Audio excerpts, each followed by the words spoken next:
In January 1959, 10 experienced hikers from the Ural Polytechnical Institute set out to conquer the remote peak of Otorten, led by Igor Dyatlov. The trek was rated as the most difficult winter route, but the group was well prepared and in high spirits, documenting their journey with photos and diaries.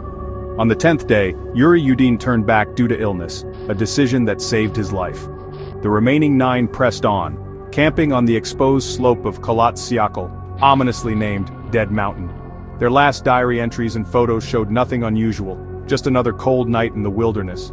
They expected to finish their trek and send word home. That message never came.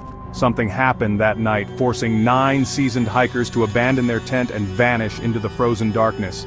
The group's fate would become one of the most chilling mysteries in modern history. What could drive experienced adventurers to such a desperate act? The answer would haunt investigators for decades. Weeks later, searchers found the group's tent on Kholat Syakhl, collapsed, snow-covered and slashed open from the inside. All their gear was left behind as if they'd fled in terror, some barefoot into minus 30 degrees Celsius cold. Footprints led down the slope showing no sign of a struggle or outside attacker. Just 9 people running from something unseen. 2 bodies were found under a cedar tree, dressed only in underwear, with broken branches above suggesting a frantic climb. 3 more were found between the tree and the tent, frozen in their attempt to return. The scene was one of panic and confusion with no clear explanation. What could have terrified them so completely? The horror was only beginning to unfold. Months later, the last 4 hikers were found in a ravine, buried under snow. Their injuries were shocking. Massive internal trauma, crushed ribs, and skull fractures, but little external damage. One was missing her tongue and eyes, another, his eyes. Some clothing was radioactive. Officially, hypothermia was blamed, but the evidence didn't add up.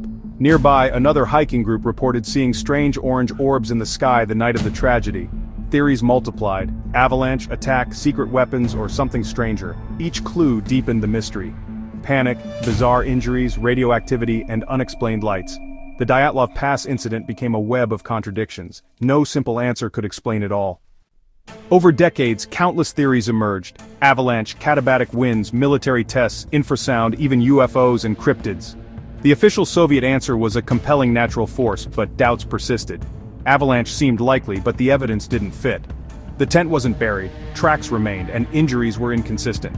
Other ideas, secret weapons, panic from infrasound, or paranormal events, captured imaginations but lacked proof. The Mansi people were cleared of suspicion.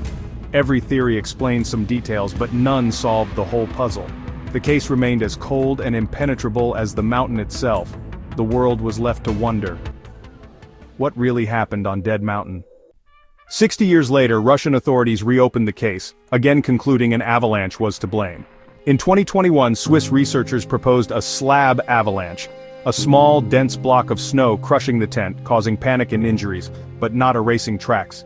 This theory explained much: the cut tent, the flight, the trauma. Yet questions lingered: radioactivity, missing body parts, and the strange lights. The slab avalanche theory tied many threads, but not all. For some, the mystery remains unsolved, the truth buried in snow and silence. The Dyatlov Pass tragedy endures as a story of human courage, and an almost perfect mystery. Perhaps we'll never know what truly happened on that frozen mountain.